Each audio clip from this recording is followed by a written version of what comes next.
ಏಕಮೇವ ದ್ವಿತೀಯಂ. Sir, ಇವತ್ತು ಮೇ 1ನೇ ತಾರೀಕು. ಗುರು ಬದಲಾವಣೆ ಆಗ್ತಿದ್ದಾನೆ. ಅಂದರೆ ಸರಿಸುಮಾರು ಮಧ್ಯಾಹ್ನ 2 ಗಂಟೆ ಆಸುಪಾಸಿಗೆ ಗುರು ಬದಲಾವಣೆ ಆಗ್ತಿರೋದ್ರಿಂದ ಅಂದರೆ ಅದು ಮೇಷರಾಶಿಯಿಂದ ವೃಷಭ ರಾಶಿಗೆ ಪ್ರವೇಶಿಸ್ತಾ ಇದ್ದಾನೆ. ಅದರಿಂದ ಮಿಕ್ಕ 12 ಅಂದರೆ ಅಷ್ಟು 12 ರಾಶಿಗಳಿಗೆ ಗುರುವಿನ ಪ್ರಭಾವ ಏನಿರುತ್ತೆ, ಹಾಗೆ ದೇಶ ಅಥವಾ ಪ್ರಪಂಚದ ಮೇಲೆ ಈ ಗುರು ಬದಲಾವಣೆ ಆಗ್ತಿರೋದ್ರಿಂದ ಆಗುವಂಥ ಪರಿಣಾಮಗಳು ಅಥವಾ ಬದಲಾವಣೆಗಳು ಏನೇನಾಗತ್ತೆ ಅನ್ನೋದನ್ನು ದಯವಿಟ್ಟು ತಿಳಿಸ್ಕೊಡಿ ಸರ್.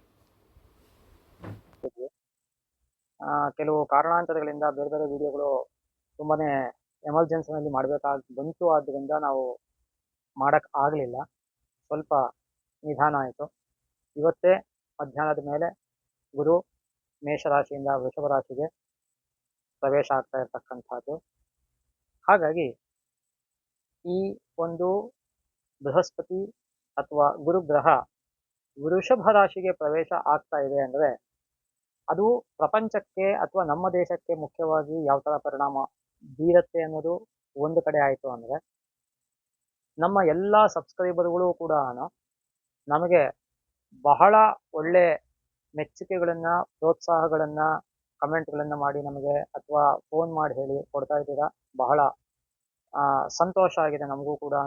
ನಿಮಗೂ ಭಗವಂತ ಎಲ್ರಿಗೂ ಕೂಡ ಆಯುರಾರೋಗ್ಯ ಐಶ್ವರ್ಯಾದಿಗಳನ್ನು ಕೊಟ್ಟು ನಿಮ್ಮ ಎಲ್ಲ ಸಕಲ ಸನ್ಮನೋಭೀಷ್ಟಗಳನ್ನು ಭಗವಂತ ಈಡೇರಿಸಲಿ ಅಂತ ದೇವರಲ್ಲಿ ಪ್ರಾರ್ಥನೆ ಮಾಡ್ತಾ, ನೀವು ಕೂಡ ಇನ್ನೂ ಹೆಚ್ಚು ಹೆಚ್ಚು ನಮ್ಮ ಈ ಸುಧರ್ಮ SPS ಅನ್ನತಕ್ಕಂತಹ ಯೂಟ್ಯೂಬ್ ವಾಹಿನಿಯನ್ನು ಹೆಚ್ಚು ಹೆಚ್ಚು ನಿಮ್ಮ ಒಂದು ಫ್ರೆಂಡ್ಸಲ್ಲಿ, ಗ್ರೂಪ್ಗಳಲ್ಲಿ ಮತ್ತು ನಿಮ್ಮ ಸ್ಟೇಟಸ್ಗಳಲ್ಲಿ ಹಾಕ್ಕೊಂಡು ಹೆಚ್ಚು ಜನಗಳಿಗೆ ಅಥೆಂಟಿಕ್ ಇನ್ಫಾರ್ಮೇಷನ್, ಶಾಸ್ತ್ರಬದ್ಧವಾದಂತಹ ವಿಚಾರಗಳನ್ನು ನಾವು ಯಾವಾಗಲೂ ಕೊಡ್ತೀವಿ. ಆದ್ದರಿಂದ ಅದನ್ನು ತಲುಪಿಸೋದಕ್ಕೆ ನಮಗೆ ಸಹಕಾರಿಯಾಗಿ ಅಂತ ಹೇಳ್ತಾ, ಈ ಇವತ್ತಿನ ಗುರು ವೃಷಭ ಸಂಕ್ರಮಣ ಫಲ ಮೊದಲಿಗೆ 12 ರಾಶಿಗಿಂತ ಮುಖ್ಯವಾಗಿ ನಮ್ಮ ದೇಶ ಅಥವಾ ಪ್ರಪಂಚದ ಮೇಲೆ ಯಾವ ರೀತಿ ಪರಿಣಾಮ ಬೀರಬಹುದು ಅನ್ನೋದನ್ನ ಬಹಳ ಸ್ಥೂಲವಾಗಿ ನೋಡಿದಾಗ ನಾವು ಇಲ್ಲಿ ಮುಖ್ಯವಾಗಿ ಏನಾಗುತ್ತೆ ಅಂದರೆ, ಈ ವೃಷಭ ರಾಶಿ ಅನ್ನತಕ್ಕಂಥದ್ದು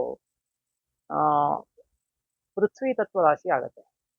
ಅಗ್ನಿತತ್ವ, ಪೃಥ್ವಿ ತತ್ವ, ವಾಯುತತ್ವ, ಜಲತತ್ವ ಅಂತ 4 ರಾಶಿಗಳಿಗೆ ಕಂಟಿನ್ಯೂಸ್ ಆಗಿ ಅದೇ ಕ್ರಮದಲ್ಲಿ ಮೇಷ, ವೃಷಭ, ಮಿಥುನ, ಕಟಕ ಕ್ರಮದಲ್ಲೇ ಹೋಗುತ್ತೆ. ಹಾಗಾಗಿ ವೃಷಭ ರಾಶಿ ಅನ್ನೋ ಮೊದಲನೇ ರಾಶಿ ಮೇಷರಾಶಿ ಅಗ್ನಿತತ್ವ, ಎರಡನೇದು ವೃಷಭ ರಾಶಿ ಪೃಥ್ವಿ ತತ್ವ, ಮೂರನೇದು ಮಿಥುನ ರಾಶಿ ವಾಯುತತ್ವ, ನಾಲ್ಕನೇದು ಕರ್ಕಾಟಕ ರಾಶಿ ಜಲತತ್ವ. ಇದೇ ತಾನೇ ಮತ್ತೆ ಮುಂದಕ್ಕೆ ಅದೇ ಸೈಕಲ್ ಕಂಟಿನ್ಯೂ ಆಗುತ್ತೆ. ಸಿಂಹ, ವೃಶ್ಚಿಕ, ಧನಸ್ಸು, ಮಕರ, ತುಲಾ ವೃಶ್ಚಿಕಕ್ಕೆ, ಧನಸ್ಸು, ಮಕರ, ಕುಂಭ, ಮೀನಕ್ಕೆ.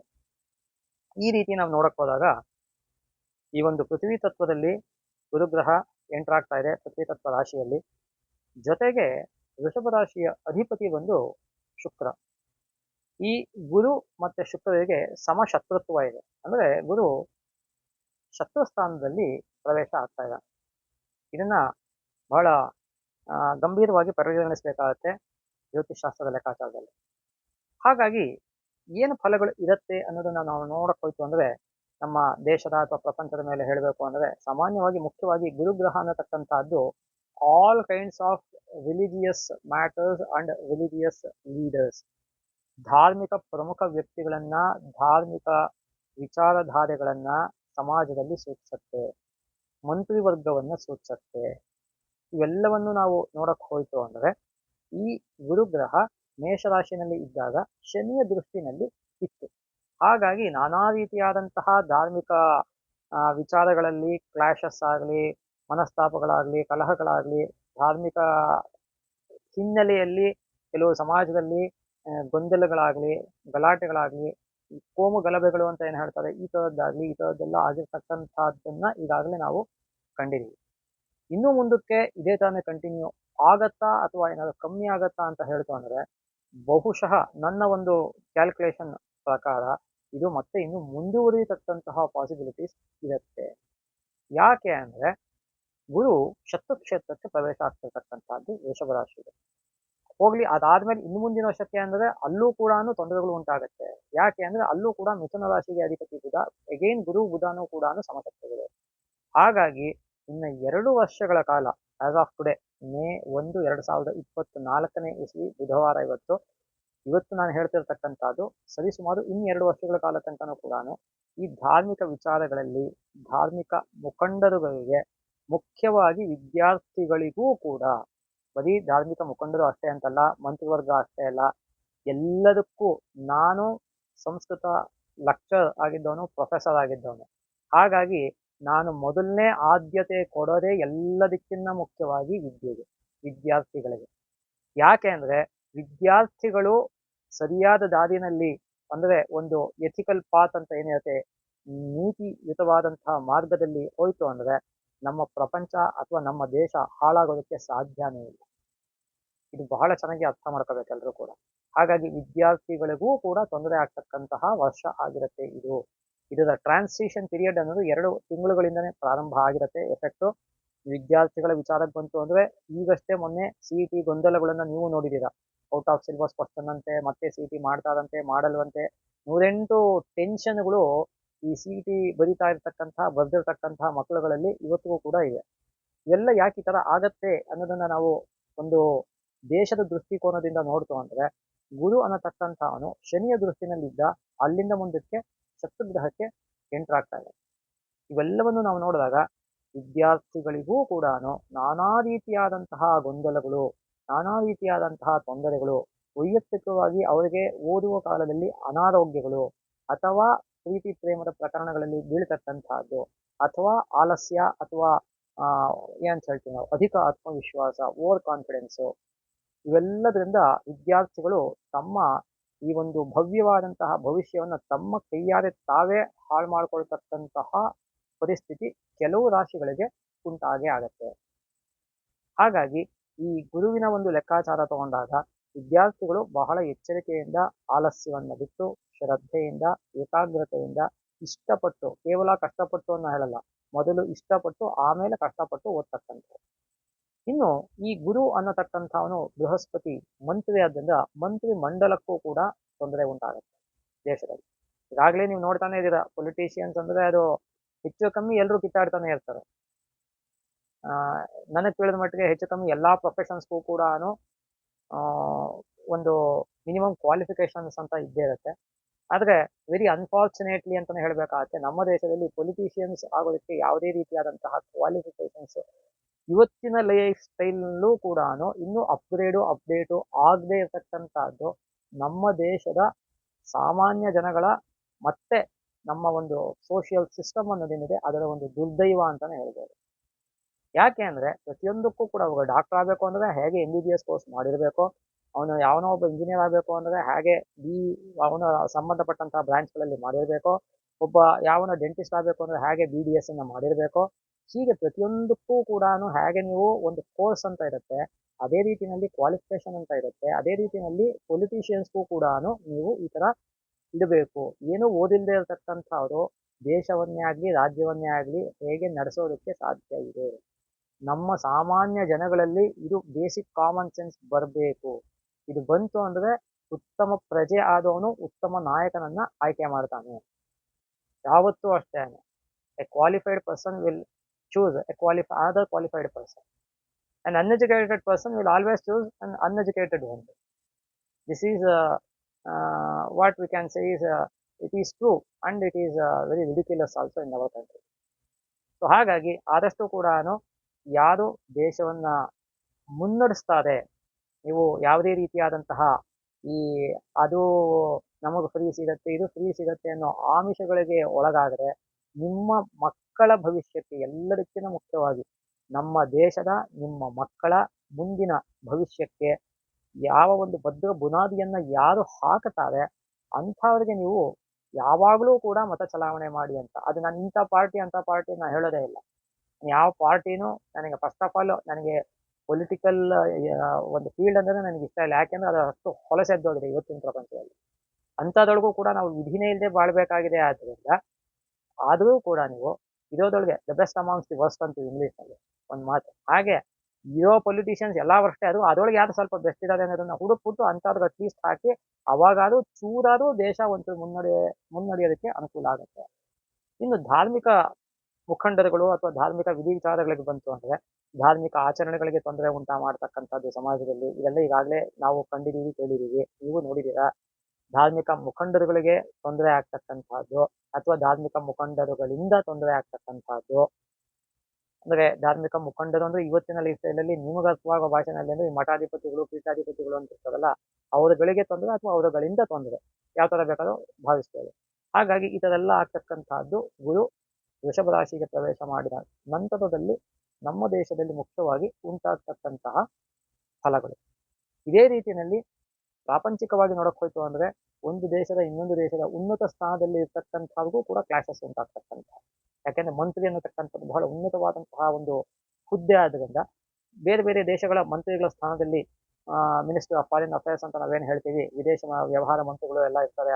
ಅಂಥವರ ಮಟ್ಟದಲ್ಲೂ ಕೂಡ ಒಂದು ದೇಶದಿಂದ ಇನ್ನೊಂದು ದೇಶಕ್ಕೆ ಮಾತಿನ ಚಕಮಕಿ ಆಗ್ತಕ್ಕಂಥದ್ದು, ಮನಸ್ತಾಪಗಳು ಉಂಟಾಗ್ತಕ್ಕಂಥದ್ದು, ಕೆಲವು ಸತಿ ಯುದ್ಧದ ವಾತಾವರಣ ಆಗ್ತಕ್ಕಂಥದ್ದು, ಇವೆಲ್ಲವೂ ಕೂಡ ಆಗ್ತಕ್ಕಂತಹ ಒಂದು ಪಾಸಿಬಿಲಿಟೀಸ್ ಇದ್ದೇ ಇದೆ. ಹಾಗಾಗಿ ನಾವು ಎಲ್ಲರೂ ಕೂಡ ಈ ಬೃಹಸ್ಪತಿಯ ಒಂದು ವೃಷಭ ರಾಶಿಗೆ ಸಂಕ್ರಮಣ ಅಂದ್ರೆ ಅದು ಮೂವ್ ಆಗ್ತಾ ಇರ್ತಕ್ಕಂಥದ್ದು ಏನಿದೆ, ವೃಷಭ ರಾಶಿಗೆ ಪ್ರವೇಶ ಆಗ್ತಾ ಇರ್ತಕ್ಕಂಥದ್ದು, ಆ ಒಂದು ಸಂದರ್ಭದಲ್ಲಿ ಬೃಹಸ್ಪತಿಯನ್ನ ಆರಾಧನೆ ಮಾಡಬೇಕು. ಬೃಹಸ್ಪತಿಗೆ ಅಭಿಮಾನಿ ದೇವತೆಗಳಾಗಿರ್ತಕ್ಕಂತಹ ಹರಿ ಮತ್ತೆ ಹರ, ಶಿವ ಮತ್ತೆ ವಿಷ್ಣು ಇಬ್ಬರನ್ನೂ ಕೂಡ ಆರಾಧನೆ ಮಾಡ್ತಕ್ಕಂಥದ್ದು ಬಹಳ ಸೂಕ್ತ ಅಂತ ಹೇಳ್ತಾ, ಈ 12 ರಾಶಿಗಳ ಕೇವಲ ಬೃಹಸ್ಪತಿಯ ಫಲವನ್ನು, ಯಾಕೆ ಅಂದ್ರೆ ಒಂದೊಂದನ್ನು ಹೇಳ್ತಾ ಕುತ್ಕೊಳ್ಳೋಕೆ ತುಂಬಾನೇ ಟೈಮ್ ಆಗುತ್ತೆ. ಜೊತೆಗೆ ನಾವು ಈಗಾಗಲೇ 2024ನೇ ಇಸ್ವಿಯ ಭವಿಷ್ಯ ಒಂದು ಕಂಪ್ಲೀಟ್ ಆಗಿ ಮಾಡಿದೀವಿ. ಅದರೊಳಗೆ ಗುರು ಶನಿ ರಾಹುಕೇತುಗಳನ್ನ ಡಿಟೇಲ್ ಆಗಿ ಹೇಳ್ಕೊಂಡು ಹೋಗಿದ್ದೀವಿ ಸ್ಥೂಲವಾಗಿ. ಆದರೂ ಕೂಡ ಇವತ್ತು ಗುರು ಬದಲಾವಣೆ ಆಗ್ತಿದೆ, ಆದ್ರಿಂದ ಕೇವಲ ಬೃಹಸ್ಪತಿಯ ಫಲವನ್ನು ಮಾತ್ರ ಹೇಳ್ತಾ ಇದ್ದೀನಿ ನಾನಿಲ್ಲಿ. ಅದ್ರ ಜೊತೆಗೆ ನೀವು ಶನಿ ರಾಹುಕೇತುಗಳ ಫಲವನ್ನ ಮತ್ತೆ ಇನ್ನಿತರ ಗ್ರಹಗಳ ಮಾಸಿಕ ಅಥವಾ ದೈನಂದಿಕ, ಚಂದ್ರ ದೈನಂದಿಕವಾಗಿ ಅಂದ್ರೆ 2.5 ದಿನಕ್ಕೊಂದ್ಸತಿ ಚೇಂಜ್ ಆಗ್ತಾ ಇರ್ತಾನೆ, ಇವೆಲ್ಲ ಫಲಗಳನ್ನು ನೀವು ಲೆಕ್ಕ ಹಾಕೊಂಡು ಇವೆಲ್ಲಕ್ಕಿಂತ ಮುಖ್ಯವಾಗಿ ನೀವು ನಿಮ್ಮ ದಶಾಭುಕ್ತಿ ಏನಿರುತ್ತೆ ಅದನ್ನ ಫಸ್ಟ್ ನೋಡ್ಕೋಬೇಕು. ದಶಾಭುಕ್ತಿ ಚೆನ್ನಾಗಿಲ್ಲ, ಗೋಚಾರನೂ ಚೆನ್ನಾಗಿಲ್ಲ ಅಂದ್ರೆ ನಿಮ್ಮ ಟೈಮ್ ಬಹಳ ಕೆಟ್ಟದಾಗಿ ನಡೀತಾ ಇರುತ್ತೆ ಅಂತ. ದಶಾಭುಕ್ತಿ ಚೆನ್ನಾಗಿದ್ದು ಗೋಚಾರ ಚೆನ್ನಾಗಿಲ್ಲ ಅಂದ್ರೆ ಎಲ್ಲೋ 50% ನಡೆಯುತ್ತೆ. ದಶಾಭುಕ್ತಿನೂ ಚೆನ್ನಾಗಿದ್ದು ಗೋಚಾರನೂ ಚೆನ್ನಾಗಿದೆ ಅಂದ್ರೆ ಹೆಚ್ಚು ಕಮ್ಮಿ ಎಲ್ಲಾ ಗ್ರಹಗಳು ಪಾಸಿಟಿವ್ ಆಗಿರೋಕ್ಕೆ ಸಾಧ್ಯ ಇಲ್ಲ. ಹಾಗಾಗಿ ನಿಮಗೆ ಒಂದು 85-90% ಚೆನ್ನಾಗಿ ನಡಿಬಹುದು ಅನ್ನೋದನ್ನ ಸೂಚಿಸ್ಬೋದು ನಾನು.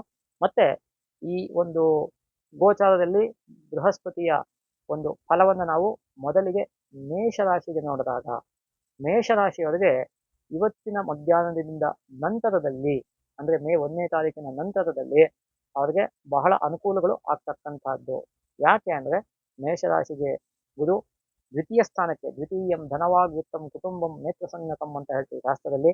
ಧನಸ್ಥಾನ, ಕುಟುಂಬ ಸ್ಥಾನ, ವಾಕ್ ಸ್ಥಾನ, ನೇತ್ರಸ್ಥಾನ, ಭೋಜನ ಸ್ಥಾನ ಇವೆಲ್ಲ ಆಗಿರುತ್ತೆ. ಆದ್ರಿಂದ ಈ 2ನೇ ಸ್ಥಾನಕ್ಕೆ ಗುರು ಯಾವಾಗ ಪ್ರವೇಶ ಆಗ್ತಾನೆ, ನಿಮಗೆ ಉದ್ಯೋಗದಲ್ಲಿ ಇರ್ತಕ್ಕಂಥವ್ರಿಗೆ ಉದ್ಯೋಗದಲ್ಲಿ ಪ್ರಮೋಷನ್ಸ್, ಬಡ್ತಿ ಉಂಟಾಗ್ತಕ್ಕಂಥದ್ದು ಮುಖ್ಯವಾಗಿ ಆಗುತ್ತೆ. ಅನಾರೋಗ್ಯ ಇಷ್ಟು ಕಾಲದಲ್ಲಿ ಇತ್ತು ಅಂದ್ರೆ ಅವರಿಗೆ ಆರೋಗ್ಯ ಉಂಟಾಗ್ತಕ್ಕಂಥದ್ದು, ಅಂದ್ರೆ ಆರೋಗ್ಯದಲ್ಲಿ ಸುಧಾರಣೆ ಉಂಟಾಗತ್ತ. ಮತ್ತೆ ಧನಲಾಭ ಉಂಟಾಗ್ತಕ್ಕಂಥದ್ದು. ಅದೇ ರೀತಿಯಲ್ಲಿ ಒಂದು ಮನೆಯಲ್ಲಿ ಶುಭ ಕಾರ್ಯಗಳು ನಡೀತಕ್ಕಂಥದ್ದು, ಕುಟುಂಬದಲ್ಲಿ ಸೌಖ್ಯ ಉಂಟಾಗ್ತಕ್ಕಂಥದ್ದು, ದ್ರವ್ಯ ಲಾಭ ಉಂಟಾಗ್ತಕ್ಕಂಥದ್ದು, ಮತ್ತೆ ಮಾತಿನಿಂದ ನಿಮ್ಮ ಕಾರ್ಯ ಸಾಧನೆಗಳು ಆಗ್ತಕ್ಕಂತಹ ಒಂದು ಪರಿಸ್ಥಿತಿ ನಿರ್ಮಾಣ ಆಗ್ತಕ್ಕಂತಹದ್ದು ಕೂಡ ಇರುತ್ತೆ. ಯಾಕೆಂದ್ರೆ ಯಾವಾಗ ಗುರುಬಲ ಇರುತ್ತೆ, ನಾವು 9 ಗ್ರಹಗಳಲ್ಲಿ ನಾವು ರವಿ ಬಲ ಅಂತ ಆಗ್ಲಿ, ಶುಕ್ರ ಬಲ ಅಂತ ಆಗ್ಲಿ, ಶನಿ ಬಲ ಅಂತ ಆಗ್ಲಿ ಹೇಳೋದಿಲ್ಲ. ರವಿ ಗ್ರಹಗಳಿಗೆ ರಾಜನೇ ಆಗಿದ್ದು ಕೂಡ ರವಿ ಬಲ ಅಂತ ನಾವೇನು ಹೇಳೋದಿಲ್ಲ. ಮುಖ್ಯವಾಗಿ ಗುರುಬಲ ಇದೆಯಾ ಅಂತ ನೋಡಿ ಅಂತ ಹೇಳ್ತೀವಿ ನಾವು ಯಾವಾಗಲೂ ಕೂಡ. ನೀವು ಕೇಳ್ಬೇಕಾದ್ರೆ ಗುರುಬಲ ಇದೆಯಾ ಇಲ್ವಾ ಸ್ವಾಮಿ ಅಂತ ಕೇಳ್ತೇವೆ ನಾವು. ಹಾಗಾಗಿ ಎಲ್ಲದಕ್ಕಿಂತ ಮುಖ್ಯ ಕಾರಣ ಗುರು. ಆದ್ರಿಂದ ಈ ಗುರುಬಲ ಈ ಮೇಷರಾಶಿಯವರಿಗೆ ಇರುತ್ತೆ. ಜೊತೆಗೆ ಶನಿನೂ ಕೂಡ 11ನೇ ಮನೇಲಿರ್ತಾನೆ, ಶನಿ ಬಲನೂ ಕೂಡ ಇರುತ್ತೆ. ಆದ್ರಿಂದ ಮೇಷರಾಶಿಯವರಿಗೆ ಈ ವರ್ಷ ಮುಂದಿನ ಮೇ ತನಕನೂ ಕೂಡ ಅಂದ್ರೆ ಮತ್ತೆ ಗುರು ಮಿಥುನ ರಾಶಿಗೆ ಪ್ರವೇಶ ಆಗೋ ತನಕನೂ ಕೂಡ ಒಳ್ಳೆ ಫಲಗಳು ಎಲ್ಲಾ ರೀತಿಯಲ್ಲೂ ಸಿಗುತ್ತೆ ನಿಮಗೆ. ಎಲ್ಲಾ ರೀತಿಯಲ್ಲೂ ಅನುಕೂಲ ಆಗ್ತಕ್ಕಂಥದ್ದು. ಮತ್ತೆ ಯಾರಿಗೆ ವಿವಾಹ ಆಗಿಲ್ಲ, ವಿವಾಹದ ಒಂದು ಅಪೇಕ್ಷೆನಲ್ಲಿ ಇರ್ತಾರೆ, ಸಂತಾನ ಆಗಿಲ್ಲ, ಸಂತಾನದ ಅಪೇಕ್ಷೆನಲ್ಲಿ ಇರ್ತಾರೆ, ಅಂಥವ್ರಿಗೆ ವಿವಾಹವಾಗಲಿ ಅಥವಾ ಸಂತಾನವಾಗಲಿ ಆಗ್ತಕ್ಕಂಥದ್ದು. ಅದೇ ರೀತಿಯಲ್ಲಿ ಈ ಒಂದು ನೂತನ ಉದ್ಯೋಗಗಳು, ಅಕಸ್ಮಾತ್ ಬೇರೆ ಉದ್ಯೋಗನ ಚೇಂಜ್ ಮಾಡಬೇಕು ಅಂತ ಇತ್ತಂದ್ರೆ ಅಂತಹ ಉನ್ನತ ಮಟ್ಟದ ಉದ್ಯೋಗಗಳು ಸಿಗತಕ್ಕಂಥದ್ದು, ಅದೆಲ್ಲ ಚೇಂಜಸ್ ಇನ್ ಇವರ ಕೆರಿಯರ್ ಆರ್ ಪ್ರೊಫೆಷನ್ ಆಗ್ತಕ್ಕಂಥದ್ದು ಇವೆಲ್ಲವೂ ಕೂಡ ಆಗುತ್ತೆ. ಅದರಿಂದ ಈ ಮೇಷರಾಶಿಯವರು ಗುರುವಿನ ಅನುಗ್ರಹ ಸಂಪೂರ್ಣವಾಗಿ ಇದೆ ಆದ್ದರಿಂದ ಯಾವ ಒಂದು ಚಿಂತೆಯನ್ನು ಮುಂದಿನ ಒಂದು ವರ್ಷದ ತನಕ ಮಾಡಬೇಕಾಗಿಲ್ಲ ಅನ್ನೋದನ್ನ ಹೇಳ್ಬೋದು. ಇನ್ನು ವೃಷಭ ರಾಶಿ, ಈ ವೃಷಭ ರಾಶಿಯವರಿಗೆ ಗುರು ಎಲ್ಲಿಗೆ ಬರ್ತಾನೆ ಅನ್ನೋದನ್ನ ನಾವು ನೋಡ್ತು ಅಂದ್ರೆ, ಈ ವೃಷಭ ರಾಶಿಯವರಿಗೆ ಗುರು ಜನ್ಮ ರಾಶಿಗೆ ಬರ್ತಾ ಇದ್ದಾನೆ. ಜನ್ಮನಾಮ ನರೋ ದುಃಖಂ ಅಂತ ಶಾಸ್ತ್ರ ಹೇಳುತ್ತೆ. ಅಂದ್ರೆ ಯಾವಾಗ ಗುರು ಜನ್ಮ ರಾಶಿಗೆ ಬರ್ತಾನೆ ಆಗ ದುಃಖವನ್ನ ಅನುಭವಿಸ್ತಾನೆ ವ್ಯಕ್ತಿ, ಚಿಂತೆಯನ್ನ ಅನುಭವಿಸ್ತಾನೆ, ಸಂತಾನದಿಂದ ಅಂದ್ರೆ ಮಕ್ಕಳಿಂದ ಚಿಂತೆ ಉಂಟಾಗ್ತಕ್ಕಂಥದ್ದು, ಉದ್ಯೋಗದಲ್ಲಿ ತೊಂದರೆ ಉಂಟಾಗ್ತಕ್ಕಂಥದ್ದು, ವಿನಾಕಾರಣ ತಮ್ಮದ ಅಲ್ಲದೇ ಇರತಕ್ಕಂತಹ ತಪ್ಪಿಗೆ ತಾವು ದೂಷಣೆಗೆ ಒಳಗಾಗ್ತಕ್ಕಂಥದ್ದು, ಅಥವಾ ಅಧಿಕವಾದಂತಹ ಕೆಲಸದ ಒತ್ತಡ ಉಂಟಾಗ್ತಕ್ಕಂಥದ್ದು, ಯಾರೋ ಬಂದಿಲ್ಲ ಅವ್ರ ಕೆಲಸನೂ ನೀವೇ ಮಾಡಿ ಅನ್ನತಕ್ಕಂಥದ್ದು, ಜೊತೆಗೆ ಅನಾರೋಗ್ಯ ಉಂಟಾಗ್ತಕ್ಕಂಥದ್ದು, ಎಲ್ಲದಕ್ಕಿಂತ ಮುಖ್ಯ ಇದು ಆರೋಗ್ಯ.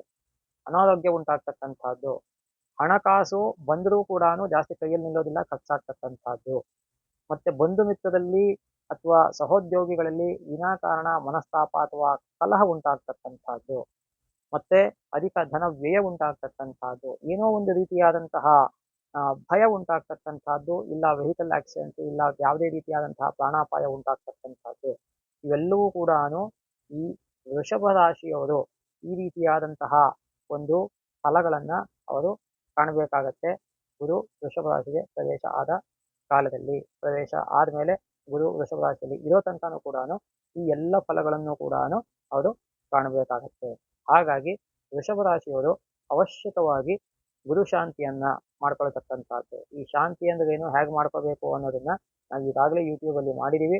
ದಯವಿಟ್ಟು ಎಲ್ಲರೂ ಅದನ್ನ ಬಹಳ ಡಿಟೇಲ್ ಆಗಿ ಮಾಡಿದೀವಿ, ಕುಲಂಕಷವಾಗಿ ಮಾಡಿದೀವಿ, ನೀವು ಅಲ್ಲಿ ನೋಡ್ಕೊಳ್ತಕ್ಕಂಥದ್ದು. ಗೋಚಾರದಲ್ಲಿ ನೀವು ಯಾವುದೇ ಹೋಮಗಳನ್ನಾಗಲಿ ಅಥವಾ ವಿಶೇಷ ಜಪತಪಗಳನ್ನಾಗಲಿ, ಹೋಮ ಆಗಲಿ ವಿಶೇಷ ಜಪತಪಗಳನ್ನಾಗಲಿ ಗೋಚಾರ ಶಾಂತಿ ನಿಮಿತ್ತ ನೀವೇನು ಮಾಡಿಸ್ಬೇಕಾಗಿಲ್ಲ. ಸುಮಾರು ಜನ ಮಾಧ್ಯಮಗಳಲ್ಲೂ ಕೂಡ ಹೇಳ್ತಾ ಇರ್ತಾರೆ, ಚಂದ್ರ 2 ದಿನಕ್ಕೆ ಚೇಂಜ್ ಆಗ್ತಾನೆ ಅಲ್ಲಿ ಹೋಮ ಮಾಡ್ತಿ ಅಂತಾರೆ. 2 ದಿನಕ್ಕೋಸ್ಕರ 30,000 20,000 50,000 ಖರ್ಚು ಮಾಡಿ ಹೋಮ ಮಾಡ್ಸಕ್ಕಾಗಲ್ಲ. ಅದು ನಾವು ಶಾಂತಿ ಪರಿಹಾರಗಳನ್ನ ಹೇಳಬೇಕಾದ್ರೂ ಕೂಡ ಜನಗಳಿಗೆ ಆಗತ್ತಾ ಇಲ್ವಾ ಅನ್ನೋದನ್ನು ಫಸ್ಟ್ ನಾವು ಮೈಂಡಲ್ಲಿ ಇಟ್ಕೋಬೇಕು. ಎಲ್ಲರೂ ಎಲ್ಲಾನು ಮಾಡ್ಬೇಕಾಗಿಲ್ಲ. ಶಾಂತಿ ಅಂದಾಗ ನಿಮಗೆ ಪೂಜೆ ಮಾಡ್ಬೋದು, ಜಪ ಮಾಡ್ಬೋದು, ಹೋಮ ಮಾಡ್ಬೋದು, ಧ್ಯಾನ ಮಾಡ್ಬೋದು, ಅಥವಾ ವೇದ ಪಾರಾಯಣ ಮಾಡಿಸ್ಬೋದು, ತೀರ್ಥಯಾತ್ರೆ ಮಾಡ್ಬೋದು. ನೀವು ಯಾವುದು ಆಗತ್ತೋ ನಿಮ್ಮ ಕೈಯಲ್ಲಿ ಅದನ್ನ ಯಥಾಶಕ್ತಿ ಮಾಡ್ತಕ್ಕಂಥದ್ದು ಶಾಂತಿ ಅನ್ನತಕ್ಕಂಥದ್ದು. ಹೀಗೇ ಮಾಡಬೇಕು ಹಾಗೇ ಮಾಡಬೇಕು ಅಂತೇನಿಲ್ಲ. ಎಷ್ಟು ಜಪ ಮಾಡ್ತೀರಾ ತದ್ ದಶಾಂಶ ಹೋಮ ಮಾಡಬೇಕು, ತದ್ ದಶಾಂಶ ತರ್ಪಣ ಮಾಡಬೇಕು, ಹೀಗೆಲ್ಲ ಶಾಸ್ತ್ರಗಳಲ್ಲಿ ಲೆಕ್ಕಾಚಾರ ಇದೆ. ಸುಮ್ಮನೆ ಏನೋ ಕಾಟಾಚಾರಕ್ಕೆ ಮಾಡ್ಕೊಂಡು ಹೋಗುವಂಥದ್ದು ಅಲ್ಲ ಅದು. ಹಾಗಾಗಿ ಗೋಚಾರದಲ್ಲಿ ಇವಾಗ ಗೋಚಾರ ಶಾಂತಿಯ ಬಗ್ಗೆ ಮಾತ್ರ ನಾನು ಮಾತಾಡ್ತಾ ಇದ್ದೀನಿ. ಅದರಿಂದ ಗೋಚಾರದಲ್ಲಿ ನೀವು ಶಾಂತಿನ ಮಾಡಬೇಕು ಅಂದಾಗ ಲಾಂಗ್ ಸ್ಟ್ಯಾಂಡಿಂಗ್ ಪ್ಲಾನೆಟ್ಸ್ ಅಂದ್ರೆ ಗುರು ಶನಿ ರಾಹು ಕೇತುಗಳಿಗೆ ನೀವು ಸಾಧ್ಯ ಆದ್ರೆ ಜಪ ಮಾಡಿಸಿ ನಿಮ್ಮ ಕೈಲಿ. ಸಾಧ್ಯ ಇಲ್ಲ ಅಂದ್ರೆ ತದ್ ದಶಾಂಶ ಜಪ ನೀವೇ ಮಾಡಿ, ಅದೇನು ಕಷ್ಟ ಇಲ್ಲ. ದಿನ 108 ಮಾಡ್ಕೊಂಡು ಹೋದ್ರೆ ಸಾಕು. ನಿಮಗೆ ಏನು ಹೇಳ್ಕೊಳಕ್ ಬರ್ಲಿಲ್ಲ, ತುಂಬಾ ಸುಲಭ. ದೇವಾನಾಂಚ ಋಷೀಣಾಂಚ ಗುರುಂ ಕಾಂಚನ ಸನ್ನಿಭಂ ಬುದ್ಧಿಭೂತಂ ತು ಲೋಕೇಶಂ ತಂ ನಮಾಮಿ ಬೃಹಸ್ಪತಿಂ. ಈ ಶ್ಲೋಕವನ್ನು 108 ಸತಿ ಹೇಳ್ಕೊಂಡು ಹೋಗಿದ್ವಿ. 108 ಸತಿ ಹೇಳ್ಕೊಳಕ್ಕಾಗ್ಲಿಲ್ಲ ಅಂದ್ರೆ ಕಡೆ ಪಕ್ಷ 28 ಸತಿ ಆದ್ರೂ ಹೇಳ್ಕೊಂಡು ಹೋಗಿ. ಅಷ್ಟಕ್ಕೂ ಆಗ್ಲಿಲ್ಲ ಅಂದ್ರೆ last and least option 10 times. ಇಷ್ಟನ್ನಾದ್ರೂ ಹೇಳ್ಕೊಳ್ಳಿ ಸಾಕು. ನಮಗೆ ಇಷ್ಟು ಹೇಳ್ಕೊಳಕ್ ಬರಲ್ಲ ಅಂದ್ರೆ ಓಂ ಶ್ರೀ ಬೃಹಸ್ಪತಯೇ ನಮಃ, ಓಂ ಶ್ರೀ ಬೃಹಸ್ಪತಯೇ ನಮಃ. ಇದು ಹೇಳಕ್ಕೂ ನಿಮಗೆ ಬರಲ್ಲ ಅಂದ್ರೆ ಓಂ ಶ್ರೀ ಗುರವೇ ನಮಃ, ಓಂ ಶ್ರೀ ಗುರವೇ ನಮಃ. ಶ್ರೀ ಅನ್ನೋದನ್ನ ಯಾತಕ್ಕೆ ಸೇರಿಸ್ಬೇಕು ಅಂದ್ರೆ ಯಾವ ಗ್ರಹಗಳು ಇರ್ತಾರೆ ಸಪತ್ನಿ ಸಮೇತರಾಗಿ ಅಂತ ಹೇಳ್ತೀವಿ ನಾವು ಶಾಸ್ತ್ರದಲ್ಲಿ. ಅಂದ್ರೆ ತಮ್ಮ ಪತ್ನಿಯನ್ನು ಒಡಗೂಡಿ ನಾವು ಆರಾಧನೆ ಮಾಡಬೇಕು ಅಂತ. ಹಾಗಾಗಿ ಶ್ರೀ ಅನ್ನತಕ್ಕಂತಹದ್ದು ಸ್ತ್ರೀವಾಚಕ ಶಬ್ದವಾಗಿ ಸೂಚಿಸುತ್ತೆ. ಆದ್ರಿಂದ ಓಂ ಶ್ರೀ ಗುರವೇ ನಮಃ ಇದನ್ನ 108 ಸತಿ ಅಥವಾ 28 ಸತಿ ಅಥವಾ ಕಡೆ ಪಕ್ಷ 10 ಸತಿ ಅದು ನೀವು ಹೇಳ್ಕೊಂಡು ಹೋಗಿ ನೀವು ಖಂಡಿತ ಅನುಕೂಲ ಆಗುತ್ತೆ. ಇನ್ನು ಮಿಥುನ ರಾಶಿ, ಈ ಮಿಥುನ ರಾಶಿಯವರಿಗೆ ಇಲ್ಲಿ ತನಕ ಕೂಡ ಗುರು 11ನೇ ಮನೆಯಲ್ಲಿತ್ತು, ಎಲ್ಲ ಚೆನ್ನಾಗಿ ನಡೀತಾ ಇತ್ತು. ಅದೇನು ಅನ್ಕೊಳ್ತಾರೆ ಎಲ್ಲ ಆಗ್ತಾ ಇತ್ತು, ಎಲ್ಲಾ ರೀತಿಯಲ್ಲೂ ಪ್ಲಸ್ ಇತ್ತು ಅವ್ರಿಗೆ, ಇಲ್ಲ ಅಂತಿಲ್ಲ. ಆದರೆ ಈಗ ಗುರು 12ನೇ ಮನೆಗೆ ಬರ್ತಾ ಇದ್ದಾನೆ. ಗುರು 12ನೇ ಮನೆಗೆ ಬಂದಾಗ ಮುಖ್ಯವಾಗಿ ವಿದ್ಯಾರ್ಥಿಗಳಲ್ಲಿ ಫಸ್ಟ್ ಹೇಳೋದೇ ಅದು. ಅವ್ರಿಗೆ ಫಸ್ಟ್ ವಿದ್ಯಾರ್ಥಿಗಳಿಗೆ, ಇನ್ನೂ ಕಮ್ಮಿ ಮೊದಲಿಂದ ತಗೋಬೇಕು ಅಂದ್ರೆ ಶಿಶುಗಳಿಗೆ. ಯಾರು ತುಂಬಾ ಸಣ್ಣ ಮಕ್ಕಳುಗಳಿರ್ತಾರೆ ಅವ್ರಿಗೆ ಅನಾರೋಗ್ಯ ಉಂಟಾಗ್ತಕ್ಕಂಥದ್ದು.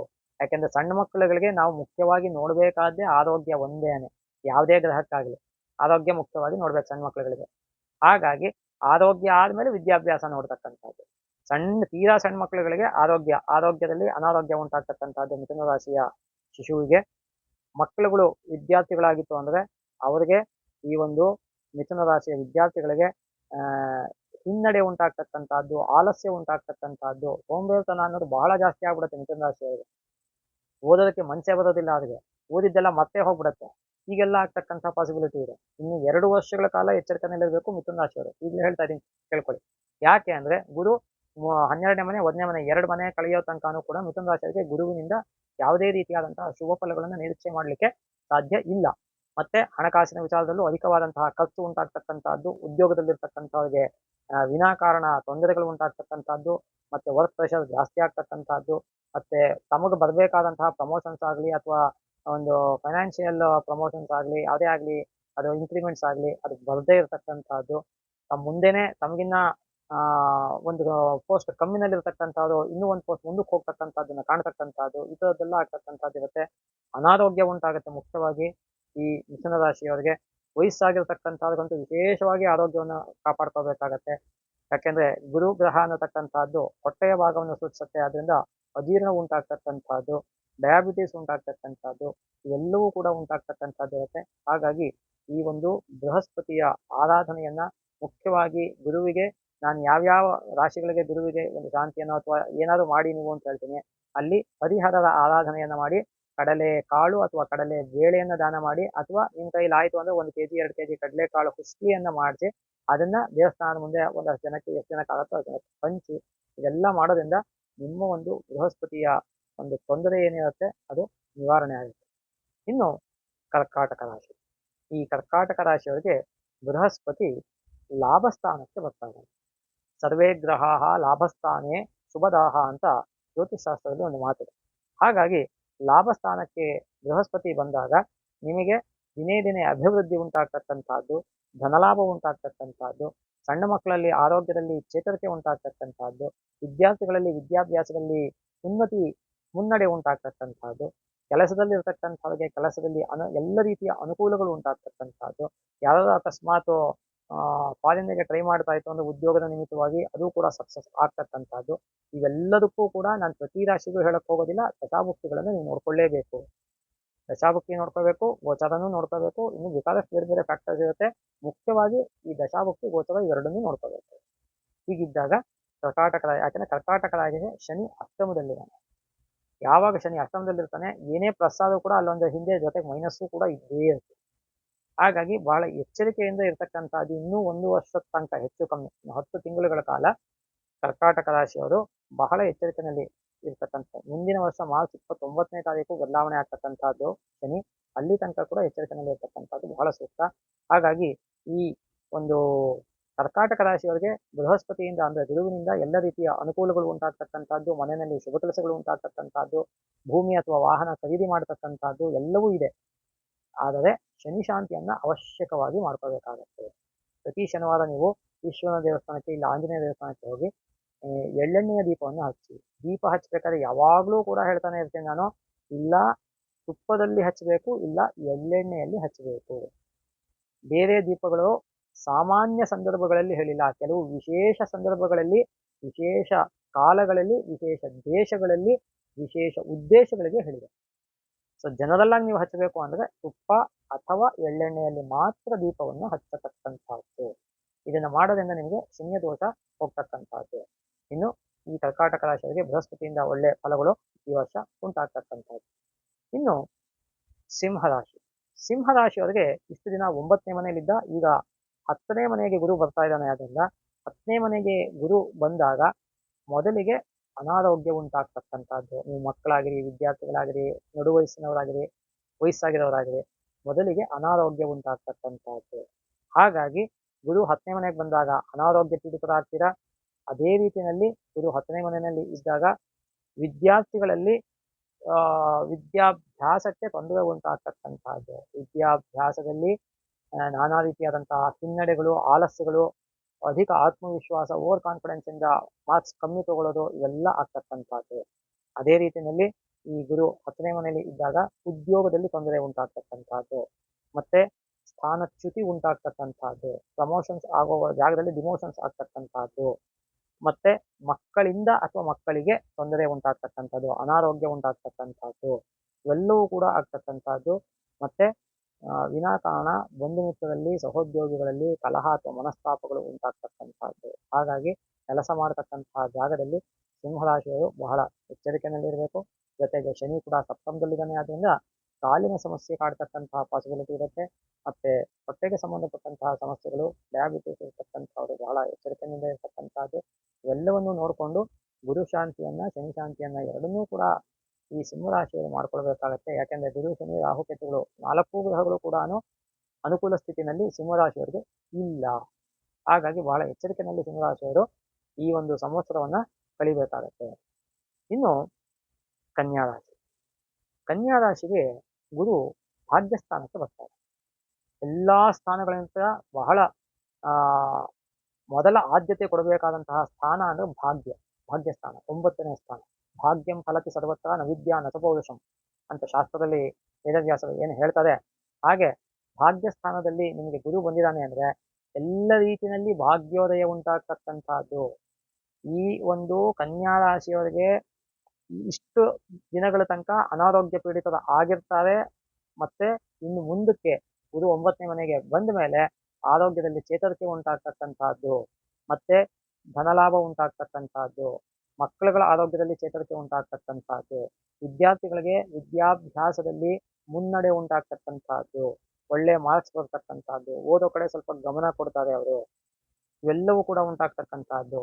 ಉದ್ಯೋಗದಲ್ಲಿ ಯಾರಿರ್ತಾರೆ, ವ್ಯಾಪಾರದಲ್ಲಿ ಯಾರಿರ್ತಾರೆ ಅವರಿಗೆ ಅನುಕೂಲಗಳು ಉಂಟಾಗ್ತಕ್ಕಂಥದ್ದು, ನೌಕರಿನಲ್ಲಿ ಬಡ್ತಿ ಉಂಟಾಗ್ತಕ್ಕಂಥದ್ದು, ಮತ್ತೆ ನಿಮಗೆ ಇನ್ಕ್ರಿಮೆಂಟ್ಸು ಸ್ಯಾಲ್ರಿನಲ್ಲಿ ಆಗ್ತಕ್ಕಂಥದ್ದು, ಫಾರಿನ್ ಟೂರ್ಸ್ ಅಥವಾ ಟ್ರಾವೆಲ್ಸು ಅಥವಾ ತೀರ್ಥಯಾತ್ರೆ ಅಂತೂ ಖಂಡಿತವಾಗ್ಲೂ ಆಗ್ತಕ್ಕಂಥದ್ದು. 9ನೇ ಮನೆಗೆ ಬಂತಂದ್ರೆ ತೀರ್ಥಯಾತ್ರಾ ಯೋಗ ಅದು. ಹಾಗಾಗಿ ಗುರು ಇದ್ದಾಗ ಅಲ್ಲಿ ಮತ್ತೆ ನಿಮ್ಮ ಆಧ್ಯಾತ್ಮಿಕ ವಿಚಾರಗಳಲ್ಲಿ ನಿಮಗೆ ಆಸಕ್ತಿ ಉಂಟಾಗ್ತಕ್ಕಂಥದ್ದು, ದೇವರು ಅಥವಾ ಆಧ್ಯಾತ್ಮಿಕದಲ್ಲಿ ನಿಮಗೆ ಆ ಕನ್ಯಾರಾಶಿಯವರಿಗೆ ಆಸಕ್ತಿ ಉಂಟಾಗಿ ಆ ಒಂದು ದೇವರ ಹೆಚ್ಚು ಜಪತಪ ಧ್ಯಾನಗಳನ್ನು ಮಾಡ್ತಕ್ಕಂತಹ ಒಂದು ವರ್ಷ ಆಗಿರುತ್ತೆ ಇದು. ಜೊತೆಗೆ ಶನಿ ಕೂಡ 6ನೇ ಮನೆಯಲ್ಲಿದ್ದಾನೆ, ಅದು ಕೂಡ ಪಾಸಿಟಿವ್ ರಿಸಲ್ಟ್ ಕೊಡುತ್ತೆ. ಹಾಗಾಗಿ ಕನ್ಯಾ ರಾಶಿಯವರು ಗುರು ಶನಿ ಎರಡರ ಒಂದು ಒಳ್ಳೆಯ ಯೋಗವನ್ನ ಫಲವನ್ನ ಈ ಸಂವತ್ಸರದಲ್ಲಿ ಪಡೆಯೋದ್ರೊಳಗೆ ಯಾವುದೇ ಒಂದು ಸಂದೇಹ ಇಲ್ಲ. ಆದರೆ ಈ ಕನ್ಯಾ ರಾಶಿಯವರಿಗೆ ರಾಶಿನಲ್ಲೇ ಕೇತು, ಸಪ್ತಮದಲ್ಲಿ ರಾಹು ಇದ್ದಾನೆ, ಆದ್ರಿಂದ ರಾಹು ಕೇತುಗಳ ಶಾಂತಿಯನ್ನು ಅವಶ್ಯಕವಾಗಿ ಮಾಡಿಕೊಳ್ಳೇಬೇಕಾಗತ್ತೆ. ಮತ್ತೆ ಈ ಕನ್ಯಾ ರಾಶಿಯವರು ಯಾರಿರ್ತಾರೆ ಅವರ ಮನೆಯಲ್ಲಿ ಶುಭ ಕೆಲಸಗಳು ನಡೀತಕ್ಕಂಥದ್ದು, ಮತ್ತೆ ಯಾವುದೇ ರೀತಿಯಾದಂತಹ ಒಂದು ಹಣದ ಅಭಾವ ಅನ್ನೋದು ಅವರಿಗೆ ಉಂಟಾಗೋದಿಲ್ಲ. ಧನ ದಿನೇ ದಿನೇ ಅಭಿವೃದ್ಧಿ ಆಗ್ತಾ ಇರುತ್ತೆ ಅವರಿಗೆ, ಮನೆಯಲ್ಲಿ ಮಂಗಳ ಕಾರ್ಯಗಳು ನಡೀತಕ್ಕಂಥದ್ದು ಇವೆಲ್ಲವೂ ಕೂಡ ಇರುತ್ತೆ. ಹಾಗಾಗಿ ಇವೆಲ್ಲವನ್ನೂ ಕೂಡ ನೀವು ಅನುಭವಿಸ್ತಕ್ಕಂತಹ ಒಂದು ಯೋಗ ಇದೆ. ಇನ್ನು ತುಲಾರಾಶಿಯವರು, ಈ ತುಲಾರಾಶಿಯವರು ಈ ಒಂದು ಸಂವತ್ಸರದಲ್ಲಿ ಬಹಳ ಎಚ್ಚರಿಕೆಯಿಂದ ಇರ್ತಕ್ಕಂಥದ್ದು. ಯಾಕೆ ಅಂದ್ರೆ ಗುರು ಅಷ್ಟಮಕ್ಕೆ ಬರ್ತಾ ಇದ್ದಾನೆ. ಅಷ್ಟಮಕ್ಕೆ ಗುರು ಬಂದಾಗ ಮೊದಲನೆಯದಾಗಿ ಅನಾರೋಗ್ಯ ಪೀಡಿತರನ್ನಾಗಿ ಮಾಡ್ತಾನೆ. ಅಕಸ್ಮಾತ್ ಈಗ ಆಲ್ರೆಡಿ ಅನಾರೋಗ್ಯ ಇದೆ ಅಂದ್ರೆ ಅದನ್ನ ಜಾಸ್ತಿ ಉಲ್ಬಣ ಮಾಡ್ತಾನೆ. ಹಾಗಾಗಿ ಗುರು ಅಷ್ಟಮದಲ್ಲಿ, ಶನಿ ಅಷ್ಟಮದಲ್ಲಿ, ರಾಹು ಅಷ್ಟಮದಲ್ಲಿ, ಕುಜ ಅಷ್ಟಮದಲ್ಲಿ, ಚಂದ್ರ ಅಷ್ಟಮದಲ್ಲಿ, ಈ ತರ ರವಿ ಅಷ್ಟಮದಲ್ಲಿ ಯಾವುದೇ ಗ್ರಹಗಳು ಬಂದರೂ ಕೂಡ ಬುಧ ಶುಕ್ರ 2 ಗ್ರಹಗಳು ಮಾತ್ರ ಅಷ್ಟಮದಲ್ಲಿ ಶುಭ ಫಲವನ್ನು ಕೊಡುತ್ತೆ. ಇನ್ಯಾವ ಗ್ರಹಗಳು ಶುಭ ಫಲವನ್ನು ಕೊಡುವುದಿಲ್ಲ ಅಷ್ಟಮ ಸ್ಥಾನದಲ್ಲಿ. ಹಾಗಾಗಿ ಈ ಅಷ್ಟಮ ಸ್ಥಾನದಲ್ಲಿ ಇರ್ತಕ್ಕಂತಹ ಗುರು ಅನಾರೋಗ್ಯವನ್ನು ಉಂಟು ಮಾಡ್ತಾನೆ. ಆರೋಗ್ಯದ ನಿಮಿತ್ತವಾಗಲಿ ಮಕ್ಕಳ ನಿಮಿತ್ತವಾಗಲಿ ಹಣವನ್ನ ಖರ್ಚು ಮಾಡಿಸ್ತಾನೆ ಜಾಸ್ತಿ. ಅದೇ ರೀತಿಯಲ್ಲಿ ನಿಮಗೆ ಪ್ರಾಣಾಪಾಯ ಉಂಟಾಗ್ತಕ್ಕಂತಹ ಒಂದು ಯೋಗ ಇರುತ್ತೆ. ವೃಥಾ ಸಂಚಾರ, ಫ್ರೂಟ್ಲೆಸ್ ಟ್ರಾವೆಲಿಂಗ್ ಆಗ್ತಕ್ಕಂಥದ್ದು, ಅನ್ವಾಂಟೆಡ್ ಅಂಡ್ ಅನ್ಎಕ್ಸ್ಪೆಕ್ಟೆಡ್ ಎಕ್ಸ್ಪೆಂಡಿಚರ್ಸ್ ಆಗ್ತಕ್ಕಂಥದ್ದು, ಮತ್ತೆ ದುಃಖಕರ ಪ್ರಯಾಣ ಅಂತ ಹೇಳುತ್ತೆ ಶಾಸ್ತ್ರದಲ್ಲಿ ಗುರು ಅಷ್ಟಮದಲ್ಲಿದ್ದಾಗ. ಸೊ ಯಾವುದೇ ರೀತಿಯಾದಂತಹ ತೊಂದರೆಗಳು ಉಂಟಾಗ್ತಕ್ಕಂಥದ್ದು, ಕೆಲವು ಮನೆಯಲ್ಲಿ ಅಶುಭ ಘಟನೆಗಳು ಉಂಟಾಗ್ತಕ್ಕಂಥದ್ದು, ಯಾರಿಗೋ ಮನೆಯಲ್ಲಿ ಹಿರಿಯರಿಗೆ ಅಥವಾ ಮಕ್ಕಳಿಗೆ ತೀವ್ರವಾದಂತಹ ಅನಾರೋಗ್ಯ ಉಂಟಾಗ್ತಕ್ಕಂಥದ್ದು, ಸೀರಿಯಸ್ ಆಗ್ತಕ್ಕಂಥದ್ದು, ಅವರ ನಿಮಿತ್ತವಾಗಿ ಆರೋಗ್ಯದ ನಿಮಿತ್ತವಾಗಿ ಅಥವಾ ಮಕ್ಕಳ ವಿದ್ಯಾಭ್ಯಾಸದ ನಿಮಿತ್ತವಾಗಲಿ ಅಧಿಕ ಹಣ, ನೀವು ಎಕ್ಸ್ಪೆಕ್ಟ್ ಮಾಡೋದಕ್ಕಿಂತ ಜಾಸ್ತಿ ಹಣ ಖರ್ಚಾಗ್ತಕ್ಕಂಥದ್ದು, ಮತ್ತೆ ನಾನಾ ರೀತಿಯಾದಂತಹ ಕಷ್ಟಗಳನ್ನ ಹೊಂದತಕ್ಕಂಥದ್ದು, ಉದ್ಯೋಗದಲ್ಲಿ ತೊಂದರೆ ಉಂಟಾಗ್ತಕ್ಕಂಥದ್ದು, ಇವೆಲ್ಲವೂ ಕೂಡ ಆಗ್ತಕ್ಕಂಥದ್ದು ಈ ಒಂದು ತುಲಾರಾಶಿಯವರಿಗೆ. ಜೊತೆಗೆ ಶನಿ ಬಲ ಕೂಡ ಇರೋದಿಲ್ಲ, ಶನಿ 5ನೇ ಮನೆಯಲ್ಲಿದ್ದಾನೆ. ಅದರಿಂದ ಅಗೇನ್ ಸಂತಾನದಿಂದ ಅಂದ್ರೆ ಮಕ್ಕಳಿಂದ ತೊಂದರೆ ಅಥವಾ ಚಿಂತೆ, ಮಕ್ಕಳಿಗಾಗಿ ಚಿಂತೆ ಉಂಟಾಗ್ತಕ್ಕಂಥದ್ದು ಎಲ್ಲವೂ ಇರುತ್ತೆ. ಅದರಿಂದ ತುಲಾರಾಶಿಯವರು ಬಹಳ ಎಚ್ಚರಿಕೆಯಿಂದ ಈ ಒಂದು ಸಂವತ್ಸರವನ್ನ ಅಂದ್ರೆ ಗುರು ಮುಂದಿನ ರಾಶಿಗೆ ಪ್ರವೇಶ ಆಗೋ ತನಕನೂ ಕೂಡ ಕಳೀತಕ್ಕಂಥದ್ದು ಬಹಳ ಸೂಕ್ತ. ಅವಶ್ಯಕವಾಗಿ ಗುರು ಶಾಂತಿ ಶನಿ ಶಾಂತಿಯನ್ನ ಮತ್ತೆ ಕೇತು ಶಾಂತಿಯನ್ನ ಅವರು ಮಾಡ್ಕೊಳ್ಳೇಬೇಕಾಗುತ್ತೆ. ಇನ್ನು ವೃಶ್ಚಿಕ ರಾಶಿ. ವೃಶ್ಚಿಕ ರಾಶಿಯವರಿಗೆ ಸಪ್ತಮಕ್ಕೆ ಬರ್ತಾ ಇದ್ದಾನೆ ಆದ್ರಿಂದ ಯಾರಿಗೆ ವಿವಾಹ ಆಗಿರೋದ್ರಲ್ಲಿ ಅವರಿಗೆ ಕಂಕಣ ಭಾಗ್ಯ ಕೂಡ ಬರುತ್ತೆ. ವಿವಾಹ ಆಗಿರ್ತಕ್ಕಂಥವ್ರಿಗೆ ನೂತನ ದಂಪತಿಗಳಿಗೆ ಆಗಲಿ ವಿವಾಹಿತರಿಗೆ ಆಗಲಿ ಏಳಿಗೆ ಉಂಟಾಗುತ್ತೆ. ಪಾಲುದಾರಿಕೆ ವ್ಯಾಪಾರದಲ್ಲಿ ಅಧಿಕ ಲಾಭ ಉಂಟಾಗುತ್ತೆ. ವ್ಯಾಪಾರದಲ್ಲಿ ಲಾಭ ಉಂಟಾಗುತ್ತೆ. ಉದ್ಯೋಗದಲ್ಲಿ ಬಡ್ತಿ ಉಂಟಾಗುತ್ತೆ. ಒಳ್ಳೆ ಕೆಲಸ, ಇನ್ನೂ ಒಳ್ಳೆ ಕೆಲಸ ಅಥವಾ ಒಳ್ಳೆ ಹೈಯರ್ ಪೋಸ್ಟ್ ಸಿಗತಕ್ಕಂತಹ ಪಾಸಿಬಿಲಿಟಿ ಇದೆ. ಅಥವಾ ಫಾರಿನ್ ಟ್ರಾವೆಲಿಂಗ್ ಏನಾದ್ರು ಮಾಡಬೇಕು ಅಂತಿತ್ತಂದ್ರೆ ಕೆಲಸಕ್ಕೋಸ್ಕರ ಉದ್ಯೋಗ ನಿಮಿತ್ತ ಆಗ್ತಕ್ಕಂಥದ್ದಿದೆ. ತೀರ್ಥಯಾತ್ರೆ ಆಗ್ತಕ್ಕಂಥದ್ದಿದೆ. ಮನೆಯಲ್ಲಿ ಶುಭ ಕೆಲಸಗಳು ಆಗ್ತಕ್ಕಂಥದ್ದಿದೆ. ಧನಲಾಭ ಉಂಟಾಗ್ತಕ್ಕಂಥದ್ದಿದೆ. ವಸ್ತ್ರಾಭರಣ ಲಾಭಗಳು ಉಂಟಾಗ್ತಕ್ಕಂಥದ್ದಿದೆ. ಭೂಮಿ ಅಥವಾ ವಾಹನವನ್ನ ಖರೀದಿ ಮಾಡತಕ್ಕಂತಹ ಯೋಗ ಇದೆ. ವಿದ್ಯಾರ್ಥಿಗಳಿಗೆ ಅನುಕೂಲ ಆಗ್ತಕ್ಕಂತಹ ಯೋಗ ಇದೆ. ಆದರೆ 4ನೇ ಮನೆಯಲ್ಲಿ ಶನಿ ಇದ್ದಾನೆ ಆದ್ರಿಂದ ವೃಶ್ಚಿಕ ರಾಶಿಯವರ ತಾಯಿಗೆ ಅನಾರೋಗ್ಯ ಉಂಟಾಗ್ತಕ್ಕಂತಹ ಪಾಸಿಬಿಲಿಟಿ ಇರುತ್ತೆ. ಮತ್ತೆ ವೆಹಿಕಲ್ ಆಕ್ಸಿಡೆಂಟ್ಸ್ ಇದು ಸಪ್ತಮದಲ್ಲಿ ಇದ್ದರೂ ಕೂಡ ಶನಿ 4ನೇ ಮನೆಯಲ್ಲಿದ್ದಾನೆ ಆದ್ರಿಂದ ನೀವು ಸ್ವಲ್ಪ ವೆಹಿಕಲ್ಸ್ ಅನ್ನು ಬಹಳ ಎಚ್ಚರಿಕೆಯಿಂದ ಓಡಿಸ್ತಕ್ಕಂಥದ್ದು ಬಹಳ ಸೂಕ್ತ ಅಂತ ಹೇಳ್ತೇನೆ. ಹಾಗಾಗಿ ವೃಶ್ಚಿಕ ರಾಶಿಯವರು ಈ ಒಂದು ಗುರುವಿನ ಅನುಗ್ರಹ ಸಂಪೂರ್ಣವಾಗಿ ಇರುತ್ತೆ. ಆದ್ರಿಂದ ಈ ಶನಿ ಶಾಂತಿಯನ್ನ ಮತ್ತೆ ರಾಹು ಶಾಂತಿಯನ್ನ ಮಾಡ್ಕೋಬೇಕಾಗುತ್ತೆ. ಇನ್ನು ಧನುರಾಶಿಯವರು. ಧನುರಾಶಿಯವರಿಗೆ 6ನೇ ಸ್ಥಾನಕ್ಕೆ ಗುರು ಪ್ರವೇಶ ಆಗ್ತಾ ಇದ್ದಾನೆ. 6ನೇ ಸ್ಥಾನ ಅಂದ್ರೆ ಶತ್ರುಸ್ಥಾನ, ರೋಗಸ್ಥಾನ ಇವೆಲ್ಲ ಆದ್ರಿಂದ ಅನಾರೋಗ್ಯ ಉಂಟಾಗುತ್ತೆ. ಶತ್ರುಗಳಿಂದ ಪೀಡಿತರಾಗ್ತೀರಾ. ವಿನಾಕಾರಣ ಗಾಡಿನಲ್ಲಿ ಹೋಗ್ತಿದ್ರೆ ಯಾರೋ ಬಂದು ಗುದ್ದುತ್ತಾರೆ, ಜಗಳ ಆಗತ್ತೆ, ವಿನಾಕಾರಣ ಶತ್ರುತ್ವ ಉಂಟಾಗತ್ತೆ. ಈ ಥರದೆಲ್ಲ ಆಗ್ತಕ್ಕಂಥದ್ದು ಇರುತ್ತೆ. ಕೆಲಸ ಮಾಡ್ತಕ್ಕಂಥ ಜಾಗದಲ್ಲಿ ವಿನಾಕಾರಣ ಶತ್ರುತ್ವ ಉಂಟಾಗ್ತಕ್ಕಂಥದ್ದು, ವಿದ್ಯಾರ್ಥಿಗಳಲ್ಲಿ ಆಲಸ್ಯ ಉಂಟಾಗ್ತಕ್ಕಂಥದ್ದು, ಮತ್ತೆ ತಾವು ಓದೋ ಕಡೆ ಮನಸ್ಸೇ ಮಾಡೋದಿಲ್ಲ, ಆ ಥರ ಎಲ್ಲ ಒಂದಷ್ಟು ಆಗ್ತಕ್ಕಂಥದ್ದು. ಅದೇ ರೀತಿಯಲ್ಲಿ ಮಾನಹಾನಿ ಉಂಟಾಗ್ತಕ್ಕಂಥದ್ದು ಅಂತ ಹೇಳುತ್ತೆ. ವೃಥಾ ಸಂಚಾರ ಉಂಟಾಗ್ತಕ್ಕಂಥದ್ದು, ದುಃಖ ಅಥವಾ ಶೋಕ ಉಂಟಾಗ್ತಕ್ಕಂಥದ್ದು, ಎಲ್ಲ ರೀತಿಯಾದಂತಹ ಹಿನ್ನಡೆಗಳು ಉಂಟಾಗ್ತಕ್ಕಂಥದ್ದು. ಅನಾರೋಗ್ಯ ಮುಖ್ಯವಾಗಿ ನೋಡ್ಕೋಬೇಕಾಗತ್ತೆ ನೀವು. ಯಾಕೆಂದ್ರೆ ಆರೋಗ್ಯದ ವಿಚಾರದಲ್ಲಿ ಯಾವಾಗ್ಲೂ ನಾನು ಹೇಳ್ತಾ ಇರ್ತೀನಿ, ಯಾವುದೇ ರಾಶಿಗಾದ್ರೂ ಅಷ್ಟೇ, ಯಾವುದೇ ವ್ಯಕ್ತಿಗಾದ್ರೂ ಅಷ್ಟೇ, ಆರೋಗ್ಯನೇ ಮೊದಲನೇದಾಗಿ. ಶರೀರ ಮಾಧ್ಯಮ ಕಲು ಧರ್ಮ ಸಾಧನ ಅಂತ ಶಾಸ್ತ್ರ ಹೇಳುತ್ತೆ. ನೀವು ಏನೇ ಸಾಧನೆ ಮಾಡಬೇಕು ಅಂದ್ರೆ ಆರೋಗ್ಯ ಇರಬೇಕು. ಆರೋಗ್ಯನೇ ಇಲ್ಲದೆ ಬೆಡ್ ರಿಡನ್ ಆಗಿದ್ದೇನು ಪ್ರಯೋಜನ ಇಲ್ಲ. ಅದಕ್ಕೋಸ್ಕರ ನಿಮ್ಮ ಆರೋಗ್ಯಗಳು ಚೆನ್ನಾಗಿರಬೇಕು ಅಂದ್ರೆ ನಿಮ್ಮ ಫುಡ್ ಸಿಸ್ಟಮ್ ಚೆನ್ನಾಗಿದ್ರೆ, ನಿಮ್ಮ ಫುಡ್ ಸಿಸ್ಟಮ್ ಚೆನ್ನಾಗಿದೆ, ನಿಮ್ಮ ಲೈಫ್ ಸಿಸ್ಟಮ್ ಚೆನ್ನಾಗಿರುತ್ತೆ. ಫುಡ್ ಸ್ಟೈಲ್ ಮೇಲೆ ಲೈಫ್ ಸ್ಟೈಲ್ ನಿಂತಿರುತ್ತೆ. ಇದು ಬಹಳ ಇಂಪಾರ್ಟೆಂಟ್. ಹಾಗಾಗಿ ಈ ಧನುರಾಶಿಯವರು ಗುರುವಿನ ಶಾಂತಿಯನ್ನ ಮಾಡ್ಕೋಬೇಕು. ಶನಿಯಿಂದ ಅವರಿಗೆ ಅನುಕೂಲ ಇದೆ. ಆದ್ರೆ 4ನೇ ಮನೆಯಲ್ಲಿ ರಾಹು ಇದೆ. ಆದ್ರಿಂದ ಅಗೇನ್ ಗುರು ನಮಗೆ 6ನೇ ಮನೆಯಲ್ಲಿದ್ದಾನೆ, ಮತ್ತೆ ರಾಹು 4ನೇ ಮನೆಯಲ್ಲಿದ್ದಾನೆ. ಆದ್ರಿಂದ ಧನುರಾಶಿಯವರಿಗೆ ವೆಹಿಕಲ್ ಆಕ್ಸಿಡೆಂಟ್ಸ್ ಆಗ್ತಕ್ಕಂತಹ ಪಾಸಿಬಿಲಿಟಿ ಇರುತ್ತೆ. ವೆಹಿಕಲ್ ಅನ್ನು ಬಹಳ ಎಚ್ಚರಿಕೆಯಲ್ಲಿ ಓಡಿಸ್ತಕ್ಕಂಥದ್ದು. ಇನ್ನು ಮಕರ ರಾಶಿ. ಈ ಮಕರ ರಾಶಿಯವರಿಗೆ ಗುರು 5ನೇ ಮನೆಗೆ ಬರ್ತಾನೆ. ಗುರು 5ನೇ ಮನೆಗೆ ಯಾವಾಗ ಬರ್ತಾನೆ? 5ನೇ ಮನೆಗೆ ಗುರು ಬಂದಾಗ ಗೋಚಾರದಲ್ಲಿ ಮುಖ್ಯವಾಗಿ ಹೇಳ್ತಕ್ಕಂತಹದ್ದು ವಿವಾಹ ಯೋಗ. ಯಾರಿಗೆ ವಿವಾಹ ಆಗಿಲ್ಲ ಅವ್ರಿಗೆ ವಿವಾಹ ಯೋಗ, ಯಾರಿಗೆ ಸಂತಾನ ಆಗಿಲ್ಲ ಅವ್ರಿಗೆ ಸಂತಾನ ಯೋಗ ಆಗ್ತಕ್ಕಂಥದ್ದು, ಮತ್ತೆ ವಸ್ತ್ರಾಭರಣ ಲಾಭ ಉಂಟಾಗ್ತಕ್ಕಂಥದ್ದು, ಸ್ತ್ರೀ ಸೌಖ್ಯ ಉಂಟಾಗ್ತಕ್ಕಂಥದ್ದು, ಮತ್ತೆ ದ್ರವ್ಯ ಲಾಭ ಉಂಟಾಗ್ತಕ್ಕಂಥದ್ದು, ಭೂಮಿ ಅಥವಾ ವಾಹನ ಖರೀದಿ ಮಾಡತಕ್ಕಂತಹ ಒಂದು ಯೋಗ ಇರುತ್ತೆ. ಸರ್ಕಾರದಿಂದ ಅನುಕೂಲ ಉಂಟಾಗ್ತಕ್ಕಂತಹ ಪಾಸಿಬಿಲಿಟೀಸ್ ಇರುತ್ತೆ. ಇದು ಕೂಡ ಬಹಳ ವಿಶೇಷವಾದಂತಹ ಒಂದು ಫಲ. ಅದೇ ರೀತಿಯಲ್ಲಿ ಉದ್ಯೋಗದಲ್ಲಿ ಬಡ್ತಿ ಅಥವಾ ಅನುಕೂಲ ಉಂಟಾಗ್ತಕ್ಕಂಥದ್ದು, ತೀರ್ಥಯಾತ್ರೆಯನ್ನ ಅಥವಾ ದೇವತಾ ದರ್ಶನವನ್ನು ಮಾಡತಕ್ಕಂತಹ ಒಂದು ಯೋಗ ಇರುತ್ತೆ. ಅದೇ ರೀತಿಯಲ್ಲಿ ಮನೆಯಲ್ಲಿ ಶುಭ ಕಾರ್ಯಗಳು ಉಂಟಾಗ್ತಕ್ಕಂಥದ್ದು, ಶುಭ ಕೆಲಸಗಳು ಮಾಡ್ತಕ್ಕಂಥದ್ದು. ನೀವು ಶುಭ ಕೆಲಸ ಅಂದಾಗ ನೀವು ಮದುವೆ ಮುಂಜಾನೆ ಮಾಡಬೇಕು ಅನ್ನೋ ಅರ್ಥ ಏನಿಲ್ಲ. ಒಂದು ಸತ್ಯನಾರಾಯಣ ಪೂಜೆ ಯಾವುದು ಮಾಡ್ಬೋದು, ಅಥವಾ ಬೇರೆ ಯಾವುದೋ ಒಂದು ಶಾಂತಿ ಕಾರ್ಯ ಮಾಡ್ಬೋದು, 4 ಜನ ಊಟ ಹಾಕ್ಬೋದು, ಈ ಥರ ಎಲ್ಲ ಆಗ್ತಕ್ಕಂಥ ಒಂದು ಯೋಗ ಇರುತ್ತೆ. ಆದರೆ ಶನಿ 2ನೇ ಮನೆಯಲ್ಲಿದ್ದಾನೆ. ಆದ್ರಿಂದ ಹಣ ಜಾಸ್ತಿ ಸದ್ಯಕ್ಕೆ ಖರ್ಚಾಗ್ತಾ ಇದೆ. ಮನಿ ಟೈಟ್ ಅಂತ ನಾವೇನು ಹೇಳ್ತೀವಿ ಆ ಥರ ಆಗ್ತಕ್ಕಂಥ ಯೋಗ ಮಕರ ರಾಶಿಯವರಿಗೆ. ಹಾಗಾಗಿ ಹಣವನ್ನ ಬಹಳ ಎಚ್ಚರಿಕೆಯಿಂದ ಅವಶ್ಯಕತೆ ಇದ್ದರೆ ಮಾತ್ರ ಖರ್ಚು ಮಾಡಿ. If it is essential you spend it, otherwise if it is optional better to keep postponing. ಹಾಗೆ ಮಾಡ್ಕೊಳ್ತಕ್ಕಂಥದ್ದು ಬಹಳ ಸೂಕ್ತ. ರಾಹುನು ಕೂಡ ಒಳ್ಳೆ ಫಲ ಕೊಡ್ತಾನೆ. ಹಾಗಾಗಿ ಮಕರ ರಾಶಿಯವರೆಗೂ ಕೂಡ ಸುಮಾರು ಬಹುಪಾಲು ಒಳ್ಳೆ ಫಲಗಳು ಮುಂದಿನ ದಿನಗಳಲ್ಲಿ ಕಾಣಬಹುದು, ಪ್ರೊವೈಡೆಡ್ ಅವರಿಗೆ ದಶಾಭುಕ್ತಿ ಚೆನ್ನಾಗಿದ್ದರೆ. ನಾನು ಪ್ರತಿ ಸತಿ ಹೇಳ್ತಾ ಇರ್ತೀನಿ, ಪ್ರತಿ ರಾಶಿಗೂ ನಾನು ಹೇಳಕ್ ಆಗೋದಿಲ್ಲ, ಎಲ್ಲಿ ನೆನಪಿಗೆ ಬರುತ್ತೆ ತಕ್ಷಣ ಒಂದ್ಸತಿ ನಿಮಗೆ ಜ್ಞಾಪಿಸ್ತಾ ಇರ್ತೀನಿ ನಾನು. ದಶಾಭುಕ್ತಿ ಚೆನ್ನಾಗಿದ್ದು ಗೋಚಾರ ಚೆನ್ನಾಗಿದೆ ಅಂದ್ರೆ ನೀವು ಚೆನ್ನಾಗಿ ನಡ್ಕೊಂಡ್ರೆ.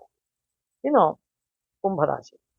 ಈ ಕುಂಭರಾಶಿಯವರಿಗೆ 4ನೇ ಸ್ಥಾನಕ್ಕೆ ಗುರು ಪ್ರವೇಶ ಆಗ್ತಾ ಇದ್ದಾನೆ. ಅದರಿಂದ ಬಂಧು ಮಿತ್ರರಲ್ಲಿ ಮನಸ್ತಾಪ ಉಂಟಾಗ್ತಕ್ಕಂಥದ್ದು, ಭೂಮಿಗೆ ಸಂಬಂಧಪಟ್ಟಂತ ವಿಚಾರದಲ್ಲಿ ವ್ಯಾಜ್ಯ ಉಂಟಾಗ್ತಕ್ಕಂಥದ್ದು, ಮತ್ತೆ ವಿದ್ಯಾರ್ಥಿಗಳಿಗೆ ಹಿನ್ನಡೆ ಉಂಟಾಗ್ತಕ್ಕಂಥದ್ದು, ಅದೇ ರೀತಿಯಲ್ಲಿ ಉದ್ಯೋಗದಲ್ಲಿರೋರಿಗೆ ತೊಂದರೆ ಉಂಟಾಗ್ತಕ್ಕಂಥದ್ದು, ಈ ಕುಂಭರಾಶಿಯವರ ತಾಯಿಗೆ ಅನಾರೋಗ್ಯ ಉಂಟಾಗ್ತಕ್ಕಂಥದ್ದು, ಇವೆಲ್ಲವೂ ಕೂಡ ಆಗ್ತಕ್ಕಂಥದ್ದು. ಮತ್ತೆ ವೃಥಾ ಸಂಚಾರ, ವೃಥಾ ಖರ್ಚು ಉಂಟಾಗ್ತಕ್ಕಂಥದ್ದು, ಇವೆಲ್ಲವೂ ಕೂಡ ಆಗ್ತಕ್ಕಂಥದ್ದು. ಮನೆಯಲ್ಲಿ ಒಂದು ರೀತಿಯಾದಂತಹ ಅಶಾಂತಿ ಉಂಟಾಗ್ತಕ್ಕಂಥದ್ದು, ವಿನಾಕಾರಣ ಕಲಹ ಮನಸ್ತಾಪಗಳು ಉಂಟಾಗ್ತಕ್ಕಂಥದ್ದು, ಇವೆಲ್ಲವೂ ಕೂಡ. ಯಾಕಂದ್ರೆ ಶನಿ ಬಲನೂ ಇಲ್ಲ, ಗುರು ಬಲನೂ ಇಲ್ಲ, ರಾಹುಕೇತು ಬಲನೂ ಇಲ್ಲ. ಕುಂಭರಾಶಿಯವರಂತೂ ತುಂಬಾನೇ ಎಚ್ಚರಿಕೆಯಲ್ಲಿ ಇರಬೇಕಾಗುತ್ತೆ ಈ ವರ್ಷ. ದಶಾಭುಕ್ತಿ ಒಂದು ಚೆನ್ನಾಗಿದ್ರೆ ಹೇಗೋ ಒಂಚೂರಾದ್ರೂ ಚೆನ್ನಾಗಿ ನಡ್ಕೊಂಡು ಹೋಗುತ್ತೆ. ದಶಾಭುಕ್ತಿನೂ ಚೆನ್ನಾಗಿಲ್ಲ, ಗೋಚಾರದಲ್ಲಿ ಯಾವುದು ಚೆನ್ನಾಗಿಲ್ಲ, ಗುರು ಶನಿ ರಾಹುಕೇತು ಅಷ್ಟು ಚೆನ್ನಾಗಿಲ್ಲ. ಹಾಗಿದ್ದಾಗ ಬಹಳ ಎಚ್ಚರಿಕೆಯಲ್ಲಿ ಕುಂಭರಾಶಿಯವರು ಈ ಒಂದು ಸಂವತ್ಸರವನ್ನ ಕಳಿಬೇಕಾಗುತ್ತೆ. ಇನ್ನು ಕಡೆಯದಾದಂತಹ ಮೀನರಾಶಿಗೆ ಬಂತು ಅಂದ್ರೆ, ಮೀನರಾಶಿಯವರಿಗೆ 3ನೇ ಮನೆಯಲ್ಲಿ ಗುರು ಬರ್ತಾ ಇದ್ದಾನೆ. ಆದ್ರಿಂದ 3ನೇ ಮನೆಗೆ ಬಂದಾಗ ಸ್ಥಾನ ನಾಶ ಉಂಟಾಗ್ತಕ್ಕಂಥದ್ದು, ಧನನಾಶ ಉಂಟಾಗ್ತಕ್ಕಂಥದ್ದು, ಇಷ್ಟ ಜನರ ವಿಯೋಗ ಅಥವಾ ಮನೆಯಲ್ಲಿ ಗುರು ಹಿರಿಯರಿಗೆ ಅನಾರೋಗ್ಯ ಉಂಟಾಗ್ತಕ್ಕಂಥದ್ದು ಅಥವಾ ಅದನ್ನು ಕಳ್ಕೊಳ್ತಕ್ಕಂಥದ್ದು. ಅದೇ ರೀತಿಯಲ್ಲಿ ಯಾವುದೇ ಕೆಲಸಕ್ಕೆ ಕೈ ಹಾಕಿದ್ರೂ ಕೂಡ ವಿಘ್ನಗಳು ಉಂಟಾಗ್ತಕ್ಕಂಥದ್ದು, ಮಾನಹಾನಿ ಉಂಟಾಗ್ತಕ್ಕಂಥದ್ದು, ಅನಾರೋಗ್ಯ ಉಂಟಾಗ್ತಕ್ಕಂಥದ್ದು, ಪ್ರಾಣಾಪಾಯ ಉಂಟಾಗ್ತಕ್ಕಂಥದ್ದು, ಕ್ಲೇಶ ಅಥವಾ ದುಃಖ ಉಂಟಾಗ್ತಕ್ಕಂಥದ್ದು, ವ್ಯಾಪಾರದಲ್ಲಿ ಹಿನ್ನಡೆ ಉಂಟಾಗ್ತಕ್ಕಂಥದ್ದು, ಉದ್ಯೋಗದಲ್ಲಿ ಹಿನ್ನಡೆ ಉಂಟಾಗ್ತಕ್ಕಂಥದ್ದು, ವಿದ್ಯಾರ್ಥಿಗಳಿಗೆ ಹಿನ್ನಡೆ ಉಂಟಾಗ್ತಕ್ಕಂಥದ್ದು, ವಯಸ್ಸಾಗಿರ್ತಕ್ಕಂಥವ್ರಿಗೆ ತೀವ್ರ ಅನಾರೋಗ್ಯ ಉಂಟಾಗ್ತಕ್ಕಂಥದ್ದು, ಇವೆಲ್ಲವೂ ಕೂಡ ಇರುತ್ತೆ. ಯಾಕೆ ಅಂದ್ರೆ ಮೀನರಾಶಿಯವರೆಗೂ ಕೂಡ ಗುರು ಶನಿ ರಾಹು ಕೇತು ಯಾವುದೂ ಸರಿ ಇಲ್ಲ. ಯಾವಾಗ ಮೇಜರಾಗಿರ್ತಕ್ಕಂತಹ 4 ಗ್ರಹಗಳು ಸರಿಯಾಗಿರೋದಿಲ್ಲ, ಆಗ ನೀವು ಬಹಳ ಎಚ್ಚರಿಕೆಯಿಂದ ಇರಬೇಕಾಗುತ್ತೆ. ಹಾಗಾಗಿ ಮೀನರಾಶಿಯವರು ಕೂಡ ಅವಶ್ಯಕವಾಗಿ ಗುರು ಶಾಂತಿ, ಶನಿ ಶಾಂತಿ, ರಾಹು ಶಾಂತಿ, ಕೇತು ಶಾಂತಿಯನ್ನು ಮಾಡ್ಕೊಳ್ತಕ್ಕಂಥದ್ದು, ಪ್ರತಿದಿನ ಕೂಡ ಹರಿಹರರನ್ನ ಆರಾಧನೆ ಮಾಡತಕ್ಕಂಥದ್ದು, ದುರ್ಗೆಯನ್ನು ಆರಾಧನೆ ಮಾಡತಕ್ಕಂಥದ್ದು ಬಹಳ ವಿಶೇಷ ಆಗಿರುತ್ತೆ. ಅದೇ ರೀತಿಯಲ್ಲಿ ಜನ್ಮ ರಾಶಿನಲ್ಲೇ ರಾಹು ಸಪ್ತಮದಲ್ಲಿ ಕೇತು ಇದೆ, ಆದ್ದರಿಂದ ನಾಗದೇವತೆಗಳನ್ನು ಕೂಡ ಆರಾಧನೆ ಮಾಡತಕ್ಕಂಥದ್ದು, ಸುಬ್ರಹ್ಮಣ್ಯೇಶ್ವರನ ಅಥವಾ ನರಸಿಂಹಸ್ವಾಮಿಯನ್ನು ಆರಾಧನೆ ಮಾಡತಕ್ಕಂಥದ್ದು ಬಹಳ ಸೂಕ್ತ ಆಗಿರುತ್ತೆ. ಹಾಗಾಗಿ ಈ ಎಲ್ಲ ರಾಶಿಯವರೂ ಕೂಡ ಮುಖ್ಯವಾಗಿ ಬಹಳ ಸ್ಥೂಲವಾಗಿ ಹೇಳಬೇಕು ಅಂದ್ರೆ ಯಾವ ರಾಶಿಗೆ ಗುರುಬಲ ಇದೆ, ಯಾವ ರಾಶಿಗೆ ಗುರುಬಲ ಇಲ್ಲ ಅನ್ನೋದನ್ನ ಕೇವಲ ಒಂದು ಅರ್ಧ ನಿಮಿಷದಲ್ಲಿ ಹೇಳ್ತೀನಿ, ಕೇಳಿಸ್ಕೊಂಬಿಡಿ. ಮುಖ್ಯವಾಗಿ ಮೇಷರಾಶಿಯವರಿಗೆ ಗುರುಬಲ ಇರ್ತಕ್ಕಂತಹ ರಾಶಿಗಳು ಯಾವುದು ಅಂದ್ರೆ, ಮೇಷರಾಶಿಗೆ ಗುರುಬಲ ಇದೆ, ಅದೇ ರೀತಿಯಲ್ಲಿ ಕರ್ಕಾಟಕ ರಾಶಿಗೆ ಇದೆ, ಅದೇ ರೀತಿಯಲ್ಲಿ ಕನ್ಯಾ ರಾಶಿಗೆ ಇದೆ, ವೃಶ್ಚಿಕ ರಾಶಿಗೆ ಇದೆ, ಮಕರ ರಾಶಿಗೆ ಇದೆ. ಈ 5 ರಾಶಿಗಳಿಗೆ ಗುರುಬಲ ಇದೆ. ಇನ್ನು ಉಳಿದಂತಹ 7 ರಾಶಿಗಳಿಗೆ ವೃಷಭ, ಮಿಥುನ, ಸಿಂಹ, ತುಲ, ಧನಸ್ಸು, ಕುಂಭ, ಮೀನ, ಈ ಇಷ್ಟು ರಾಶಿಗಳಿಗೆ ಗುರುಬಲ ಇಲ್ಲ. ಆದ್ರಿಂದ ಬಹಳ ಎಚ್ಚರಿಕೆಯಿಂದ, ಬಹಳ ಜಾಗರೂಕತೆಯಿಂದ, ಬುದ್ಧಿವಂತಿಕೆಯಿಂದ ಜೀವನ ಮಾಡತಕ್ಕಂಥದ್ದು ಬಹಳ ವಿಶೇಷ. ಯಾಕೆಂದ್ರೆ ಜಸ್ಟ್ ನನಗೆ 1-2 ದಿನದ ಹಿಂದೆ ಯಾರೋ ಫೋನ್ ಮಾಡಿ ಕೇಳಿದ್ರು, ನೀವು ಎಲ್ಲವನ್ನೂ ಕೂಡ ಆಸ್ ಇಟ್ ಈಸ್ ಹಾಗೆ ಹೇಳ್ತೀರಾ ಅಂತ. ಹೌದಮ್ಮ, ನಾನು ಹೇಳಿದೆ ಅವ್ರಿಗೆ, ಹೌದಮ್ಮ ಆಸ್ ಇಟ್ ಈಸ್ ಹಾಗೆ ಹೇಳೋದಕ್ಕೆ ಜ್ಯೋತಿಷ್ಯದಲ್ಲಿ ಫಲ ಅಂತ ಹೇಳೋದು. ಇಲ್ಲ ಅಂದ್ರೆ ಅದು ಕತೆ ಆಗತ್ತೆ, ಫಲ ಆಗಲ್ಲ.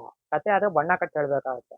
ತುಂಬಾ ಜನ ಬಣ್ಣ ಕಟ್ಟಿ ಹೇಳ್ತಾರೆ. ಬಣ್ಣ ಕಟ್ಟಿ ಹೇಳೋದಕ್ಕೆ ಇದು ಬಣ್ಣ ಕಟ್ಟಿ ಹೇಳ್ತಕ್ಕಂಥ ಕತೆ ಅಲ್ಲ, ಇದು ಶಾಸ್ತ್ರ. ಶಾಸ್ತ್ರದಲ್ಲಿ ಪ್ಲಸ್ ಇದ್ರೆ ಪ್ಲಸ್ ಹೇಳ್ಬೇಕು, ಮೈನಸ್ ಇದ್ರೆ ಮೈನಸ್ ಹೇಳ್ಬೇಕು, ಮಿಕ್ಸೆಡ್ ಇದ್ರೆ ಮಿಕ್ಸೆಡ್ ಹೇಳ್ಬೇಕು. ಸೊ ನಿಮಗೆ ನಾನು ಏನಿರುತ್ತೆ ಅದನ್ನೇ ಹೇಳಿರ್ತೇನೆ ಹೊರತು ಎಕ್ಸ್ಟ್ರಾ ನಾನೇನು ಮಾತಾಡಕ್ ಹೋಗೋದಿಲ್ಲ. ನಿಮ್ಗೆ ಕತೆ ಹೇಳ್ಬೇಕು ಅಂದ್ರೆ ಬೇಕಾದ್ರೆ ನಾನು ಬೇರೆ ಯಾವಾಗಾದ್ರೂ ಸಂಚಿಕೆನಲ್ಲಿ ಕತೆ ಪಾಠ ಮಾಡ್ತೀನಿ, ಪ್ರೊಫೆಸರ್ ಆಗಿದ್ದು ಅನ್ನೋದ್ರಿಂದ ಅದನ್ನ ನಿನ್ನ ನಿಧಾನಕ್ಕೆ ನೋಡ್ಕೋಬಹುದು. ಹಾಗಾಗಿ ಇದಿಷ್ಟು ನಿಮ್ಮ ದಶಾಭುಕ್ತಿಗಳು ಗೋಚಾರಗಳನ್ನು ನೋಡಿಕೊಂಡು ನಿಮ್ಮ ಮನೆ ದೇವರನ್ನ ನೀವು ಪ್ರತಿದಿನ ಪ್ರಾರ್ಥನೆ ಮಾಡಿ. ಎಲ್ಲಕ್ಕಿಂತ ಮುಖ್ಯವಾಗಿ ಎಲ್ಲಾ ರಾಶಿಯವರು ಕೂಡ ಒತ್ತಿ ಹೇಳ್ತಾ ಇದ್ದೀನಿ, ಹಸುವಿಗೆ ಸೇವೆಯನ್ನ ಮಾಡ್ತಕ್ಕಂಥದ್ದು. ಗೋಗ್ರಾಸ, ಹಸುವಿಗೆ ನಿಮ್ಮ ಕೈಲಿ ಏನಾಗತ್ತೋ ಅದನ್ನ, ಮೇವನ್ನ, ಹುಲ್ಲನ್ನಾಗ್ಲಿ, ಬಾಳೆಹಣ್ಣಾಗ್ಲಿ ಅಥವಾ ತರಕಾರಿಗಳನ್ನಾಗ್ಲಿ, ಯಾವ್ದೋ 10 ರೂಪಾಯಿ 20 ರೂಪಾಯಿ ಕೆಜಿ ತರಕಾರಿ ಅದು ಹಸು ತಿನ್ನೋವಂಥದ್ದು, ಏನೋ ಮಾಡೋ ಬದಲು 10-20 ರೂಪಾಯಿ ಕೊಟ್ಟು ಅದನ್ನ ತಗೊಂಡೋಗಿ ಹಸುವಿಗೆ ಇಡಿ, ಪುಣ್ಯ ಬರುತ್ತೆ ನಿಮಗೆ.